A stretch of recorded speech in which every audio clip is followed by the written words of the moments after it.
부활의 감격 속에 마가 다락방에서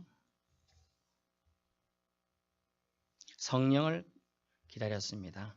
약속대로 성령을 제자들은 받게 되었습니다. 이후 오순절 베드로 설교에서 무려 3천여 명이 회심하는 사건이 일어나게 됩니다. 그때부터 이제 초대교회는 번성하기 시작했죠.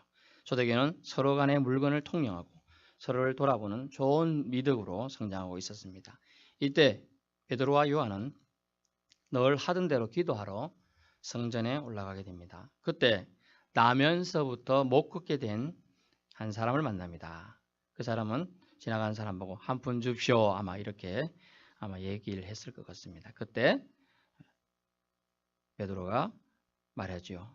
내가 은과 금은 없지만은 너에게 내게 있는 것으로 너에게 준다. 내가 있는 것은 그것이 뭐냐? 예수 그리스도 그 이름의 권세를 통하여 너에게 주겠다라고 하면서 예수님의 이름으로 그 일을 치유하게 되죠. 낫게 됩니다. 그래야 그가 그 나음 기쁨을 통하여 오늘 행동을 하게 되는데 그것 때문에 베드로가 그에 대한 반응을 합니다. 그 반응에 어떤 사람은 좋은 영향력을 받게 될 것이고 어떤 사람은 그렇지 않다는 걸 알 수가 있습니다.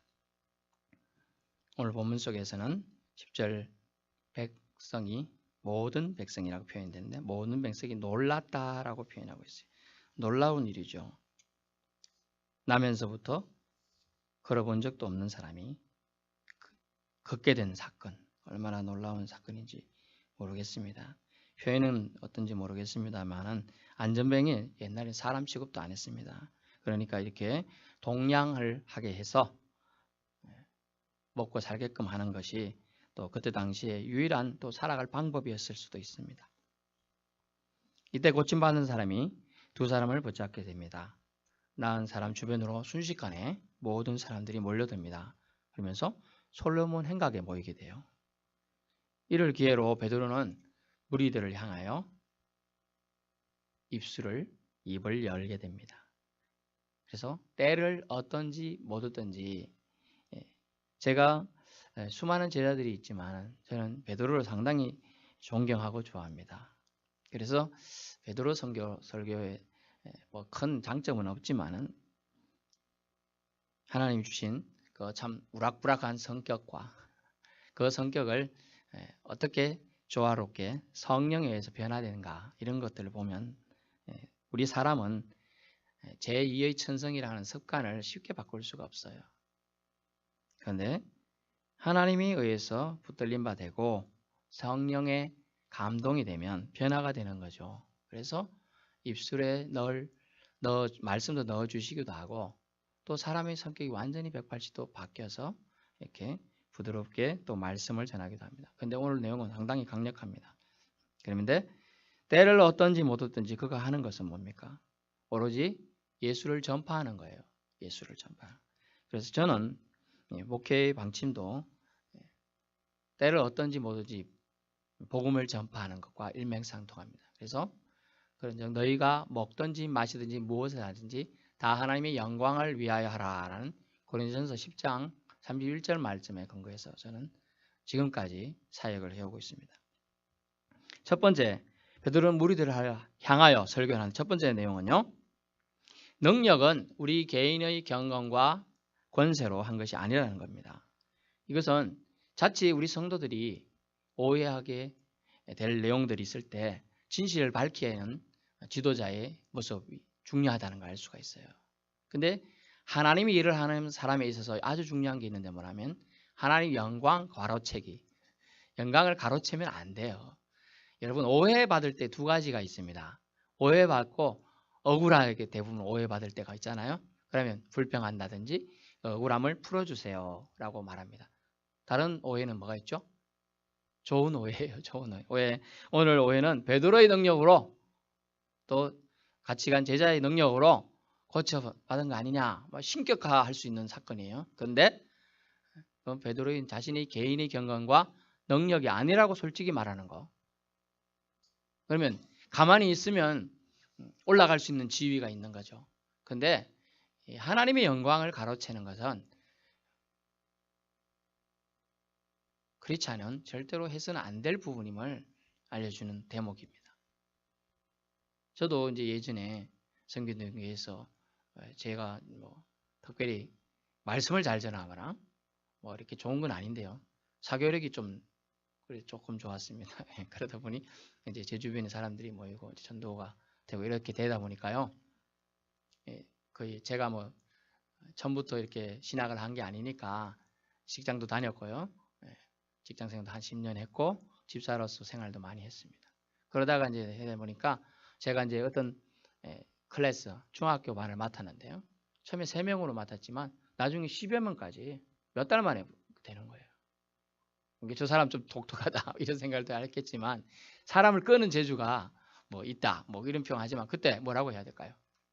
하나님이 하셨습니다. 이렇게 God with us, God with you 이렇게 말을 해야 돼요. 근데 가만히 있었어요. 제가 제가 한 것처럼. 왜냐하면 제가 한 분이 없느냐 하면 있어요. 왜냐하면 애들 네 친구 데리러 오면 그때 당시에 이제 서울서도 제가 서울에서 있다는데 서울서도 스시집 가는 거는요. 회전초밥집 가는 건 상당한 특혜를 주는 거예요. 자, 네 친구 데리고 오고 몇 명 데리고 오면 내가 데려가겠다. 회전초밥집 데려가겠다. 이러니까 애들이 자기 친구들 막 데려오는 거죠. 근데 저는 매주 선물을 줬어요. 매주. 직장 다니니까 이제 돈에 좀 여유가 있으니까 매주 애들 뭐 샤프펜부터 시작해서 노트, 공책, 뭐 볼펜 필요한 거 학생 때 필요한 거 뭔가 뭐 이런 거 제가 많이 사줬어요. 그러다 보니까 이제 막 엄청나게 풀어나고 20여 명까지 제가 하다가 결국은 분반 몇 개 하고 막 이렇게 나왔는데요. 그렇습니다. 뭐냐면 자기가 가르치면 안 되는 제가 사실 그때 가르쳤다니까요. 좀 하나님한테 죄송한데 가만히 있었어요. 아이고 이거 심지사님 덕에 우리 중등부가 부흥해서 너무 감사합니다. 제가 가만히 있었다니까요. 그러면 안 돼요. 하나님이 하신 거지 우리가 개인의 경건과 능력으로 한 게 아닙니다. 물론 우리를 통해서 하는 거야. 통해서 하십니다. 그런 부분들을 알 수가 있어요. 그런데 오늘 베드로는 현대도 그렇지만 옛날에도요. 자기 PR 시대에 자기 PR 안 해도 자기가 아주 높아질 수 있는 시기에 자기를 높이고 명예로워질 수 있는데 추앙받을 수 있는 시기에 그걸 안 한다, 포기한다 쉬운 거 아닙니다. 오해로 불평을 받는 것도 또 오해로 높아지는 것도 옳진 않아요. 신자는 믿는 자는 정직해야 돼요. 정직은 최고의 정책이다 라는 말이 있어. The best policy. 최고의 정책이에요. 베드로는 이때 그 일의 공을 자신이 차지하지 않고 오직 예수 그리스도를 드러내는 기회로 삼는다는 거죠. 기회. 지난번에 말씀드린 이제 헬라, 그리스, 로마 뭐 이렇게 여러분 신화라는 책을 이렇게 두꺼운 게 뭐 10몇 개 시리즈 나왔지 않습니까? 그 보면 기회라는 신이 헬라 그 문화에는 있어요. 기회라는 신. 그런데 앞머리는 있어요. 앞머리는. 근데 뒷머리는 하나도 없어. 그래서 기회라는 신은 지나가면 뒤에서 잡을 수가 절대로 없는 거야. 여러분 삶을 살다 보면 기회가 꼭 지나가면 저도 몇 번 지나간 걸 알았습니다. 돈을 엄청 벌 기회도 저도 있었습니다. 근데 그때 돈 나중에 벌지 이렇게 제가 안 했죠. 돈하고 거리가 멀게 살았어요. 아주 중요한 지점에 제가 하나 있었거든요. 근데 그걸 놓치고 그때 있었으면 돈을 엄청 끌어 모았었는데 근데 저는 돈하고 나는 상관이 없다 이런 생각을 했기 때문에 지금도 별 후회는 안 합니다. 그러나 그런 기회는 있다는 거죠. 예수님을 만날 기회가 있고 예수님을 제대로 믿을 기회가 있을 때 잡아야 한다는 거예요. 왜냐하면 이 기회를 놓치면 절대로 그 신화가 쓸대로 뭐 거짓말로 만들어진 거라 생각해도 괜찮습니다. 하지만 기회는 지나가면 잡기가 어렵다는 거예요. 지나가면. 그래서 청년 시대에는 자기가 해야 할 것 청년 때 잘 준비해야 되고요. 노년 시기에는 천국을 잘 준비해야 된다는 걸 알 수가 있습니다. 그래서 주님은 이 베드로를 통하여 기회를 잡는 법을 우리에게 가르치시고자 하는 거예요. 기회를 잘 잡아야 한다. 크리스찬에게 중심은 뭡니까? 예수님이에요. 예수가 빠지면요. 나는 아무 게 아닌 게 돼요. 아무것도 아닌 게. 그래서 우리 크리스찬의 고백은 제가 청년 때 참 기고만장해갖고 내 인생은 내 건데 제발 주님 개입하지 마십시오. 막 그렇게 저도 항의했어요. 저는 신학하기 싫습니다. 막 이렇게도 했고요. 막 그래 봤어요. 그런데 주님은 결국 35세에 다시 10년간 공부하게 해서 신학을 했는데요. 제가 드리고자 하는 말씀은 뭐냐면 하나님의 길에 있어서 인생은 순종 외에는 방법이 없어요. 순종하면 하나님의 길에 반열에 서서 가고요. 구원열차 올라타고 가는 거고요. 순종하지 않으면 구경만 하는 방관자로 살다가 종국에는 멸망의 심판으로 나아갈 수밖에 없는 안타까운 영혼이 된다는 거예요. 그래서 우리는 예수가 포함된 사람이 되어야 되고 예수가 포함된 사람은 예수 안에 거하시는 분은 예수를 전하는 일이 가장 중요한 일이 되어야 한다는 거예요. 그래서 베드로는 오늘 예수님을 전합니다. 어떻게 전합니까? 여러분이 주목할 사람은 제가 아닙니다. 제가 그분을 소개하겠습니다. 그분은 하나님께서 그의 종 예수를 영화롭게 하시고자 이 일을 하신 겁니다 하면서 예수님을 드러내고 예수님께 영광을 돌리고 있어요. 그러면서 그 예수는 이런 사람입니다. 여러분이 빌라도에게 넘겨주고 죽이도록 요청한 사람입니다. 그리고 예수님은 죽으셨습니다. 예수님은 생명의 주이신데 여러분이 생명 그 자체이신 예수님을 소유하지 않고 지금 거부하고 있는 행동은 여러분 멸망 안에 살겠다, 멸망 안에 죽겠다고 말하는 것과 같은 겁니다 라고 얘기하고 있는 겁니다. 왜냐하면 예수님이 생명의 근원이시기 때문에, 베이스이시기 때문에 그렇습니다. 그래서 이 사람을 고쳐주신 분이 내가 아니고 예수님이시다 라고 말씀하시면서 그 사람을 이렇게 16절을 통하여 말합니다. 그 이름을 믿음으로 그 이름이 너희가 보고하는 이 사람을 성하게 하였느니 예수로 말미암아 예수님 덕분에 난 믿음이 너희 모든 사람 앞에서 이같이 완전히 낫게 하였느니라. 결국 예수님이 고쳐주셨다는 거예요. 예수님이 고쳐주셨다. 여러분 어디 아프고 힘들고 그런 부분이 있죠? 그러면요 예수님께 맡기세요. 베드로전서에 보면 너희 염려를 주께 맡기라 라고 되어 있어요. 맡긴다는 단어는요 헬라어에 뭐냐 하면 꽁꽁 묶어 가지고 낭떠러지로 가져갑니다. 그리고 집어 던져요. 휴. 그러면 잡아 당길 수 있죠. 묶었으니까 잡아 당겨 올려서 다시 걱정하고 있어요. 그러면 안 되고요. 가져는 가. 염려를 던져요. 줄을 끊고 던져요. 소 낭떠러지 떨어졌어요. 가져올 수 없죠. 그게 맡긴다는 의미예요. 주님께 맡겨야 돼요. 맡기지 못하는 거 엄격히 말하면요. 믿음이 없는 거예요. 믿음 있는 사람은 맡길 수 있다는 걸 알 수가 있습니다. 그러므로 그 예수 이름의 권세를 우리가 사용해야 됩니다. 아프면 나 주님 아픕니다. 이 부위가 아픕니다. 내 마음이 아픕니다. 누구 때문에 내가 힘듭니다. 라고 고백하고 하나님께 맡겨버리세요. 그것이 지혜로운 주님의 사람들인 줄 믿습니다.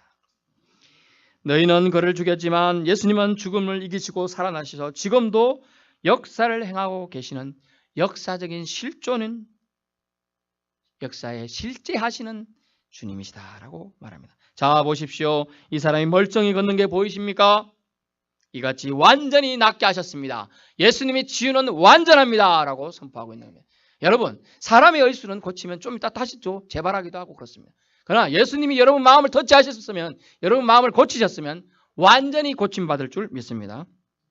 그래서 17절 말씀을 보십시오. 형제들아 너희가 알지 못하여서 그리하였으며 너희 관리도 그리한 줄 아노라. 너희들이 알지 못해서 예수님이 정말로 메시아인 줄 너희들이 믿었다면 메시아를 돌로 죽이는 데 내주고 십자가에 못 박는 일을 하고 돌을 던져가면서 혐오하고 먼지를 날리면서 그렇게 했겠느냐? 안 했을 거라는 거죠. 그래서 이게 법률적으로 고의범이라는 게 있어요. 고의범. 고의로 죄를 짓는 것과 실수로 죄를 짓는 것은 엄청나게 다릅니다. 제가 이제 법학을 전공해서 이렇게 고시 공부를 좀 했기 때문에 고의로 지면 형량이 곱절이 아니고요. 4배 가까이 더 성경적 근거에 의하면 그렇습니다. 법적으로는 최소 몇 배 이상 강한 처벌을 받게 돼요. 어느 사람이 나무하러 도끼를 들고 갔습니다. 산에 가서 도끼를 탁 들고 쿵 찍습니다. 그런데요, 이 사람이 뒤에 보니까 싫어하는 애가 있어요. 근데 도끼날을 칠 때 자꾸 쳐다보면 빠지거든요. 도끼날을 빠질 수도 있다 라는 걸 알았어요. 빠져도 할 수 없지 이러면서 쳤는데 진짜로 빠지면 휘웅 날아가 뒤에 맞았어. 맞았는데 해필 정수리 맞았네요. 죽었어요. 이거는 실수인가요? 고인가요? 고입니다. 고의. 실수로 범한 자는 성경에서는 도피성이라는 제도를 통하여 구해줍니다. 피해 복수를 막게 해줍니다. 하지만 고의는 그렇잖아요. 여러분이 예수님을 믿을 기회가 있는데 안 믿으면요, 고의로 주님을 거부하는 거죠. 고의로 거부하는 거예요. 그래서 우리는 주님을 믿을 수 있을 때, 예수 안에 있을 때 똑바로 확실히 믿어야 한다는 걸 알게 되는 겁니다. 그러므로 여러분, 나를 주목하지 말고 여러분 자신의 문제를 보십시오. 여러분이 지금 상태가 어떻습니까? 이렇게 얘기하고 있는 거예요. 사실은 이 나면서부터 못 걷는 일을 여러분이 보고 있지요? 이 사람의 상태가 사실 여러분의 상태입니다. 그 얘기입니다. 이 사람은 육신이 못 걷는 불완전한 존재였지만 지금 여러분의 상태는 어떻습니까? 예수가 빠져 있어요. 그러므로 여러분은 예수님이 필요한 사람, 이 사람과 같이 똑같이 필요한 사람이다라고 얘기하고 있는 겁니다. 이것 때문에 제가 이 자리에 있는 겁니다 라고 베드로는 말하고 있습니다. 저도 그것 때문에 이 자리에 있는 거죠. 제가 예수님을 전하지 않는다면 제가 이 강단에서 서야 될 이유가 하나도 없습니다. 그러므로 너희가 회개하고 돌이켜 제사함을 받으라 이렇게 말했을 때 그들은 회개의 영이 그들을 감싸는 걸 깨닫게 되는 사람은 은혜를 받고, 그렇지 않은 사람은 양심이 화인 맞은 사람이 된다는 거죠. 여러분의 유일한 해결책은 뭡니까? 여러분이 있는 유일한 해결책, 성경에 근거하면 회개하는 거라는 거죠. 회개하는 거. 그러면 이제 목사님, 저는 좀 전에도 회개했고 지난주에 특별히 죄 지은 게 없는데 뭘 회개합니까? 그 말도 맞아요. 그 말도 맞아요. 하지만 제 말씀은 뭐냐면 늘 회개의 심령으로 살아라는 얘기죠.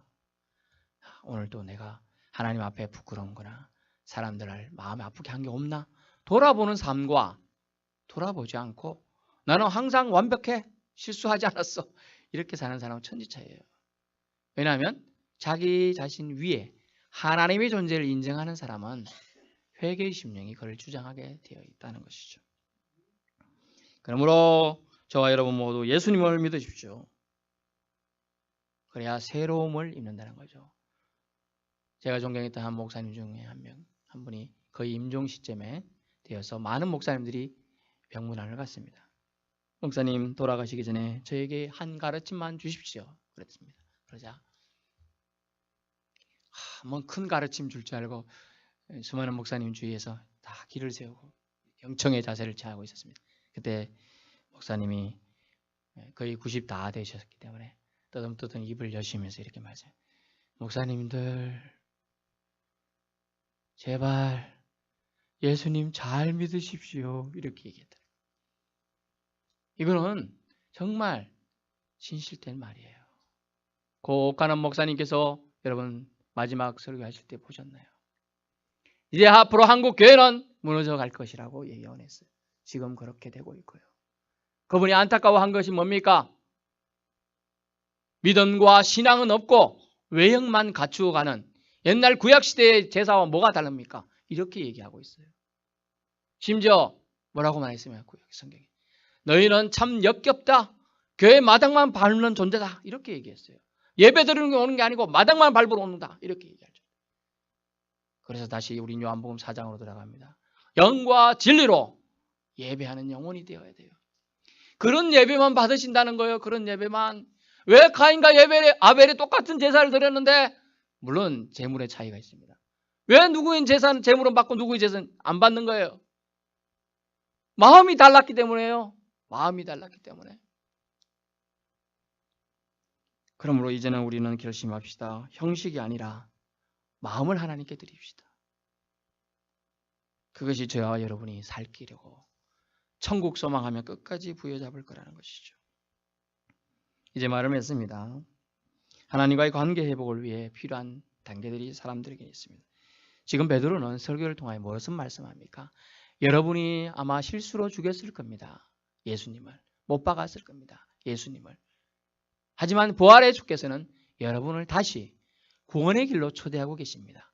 여러분, 제 설교를 듣고, 제라고 표현해서 좀 그렇지만 일단 베드로 입을 통하여 설교 아니고 듣고 여러분의 마음이 만약 심령이 찔린다면 회개하십시오 라고 얘기합니다. 19절 보세요. 너희가 회개하고 돌이켜 너희 죄 없이 함을 어떻게 하라? 받으라 라고 말하고 있어요. 받으라. 이같이 하면 새롭게 되는 날이 주 앞으로부터 여러분에게 이를 것입니다. 아멘. 여러분을 새롭게 해주신다는 거예요. 리뉴얼 해주신다는 거예요. 여러분의 영혼이 살아나는 길, 주님을 만나는 길이고 주님을 제대로 믿는 거라는 거죠. 믿는 자는 구원의 감격을 맛본 자입니다. 때를 얻든지 못 얻든지 오직 하나님의 영광을 위하여 행동하여야 함을 말씀드리는 겁니다. 하나님께 오직 영광 솔리 글로리아. 이를 위해 베드로는 오직 예수를 소개하고 그 예수에 대한 진실을 마주하게 합니다. 사람은 진실을 맞닥뜨릴 때 그 사람이 본질이 나타나요. 에센스가 등장해요. 본질에 맞닥뜨릴 때. 그래서 옛날에 어느 영화에 보니까 네가 어젯밤에 한 일을 내가 알고 있다. 그러니까 사람들이 다 둘둘 떨며 다 도망갔대요. 진실을 마주해야 돼요. 예수 믿는 자든 예수 안 믿는 자든 공이 한 가지를 반드시 통과해야 됩니다. 그것은 진실. 예수님이란 진실, 그 자체의 본질을 만나야 돼요. 그래야 그 영혼이 하나님이 건져주신다는 거죠. 진실을 마주한 자는 회개하게 되어 있고요. 거부하는 자는 영벌이 그들에게 있는 것입니다.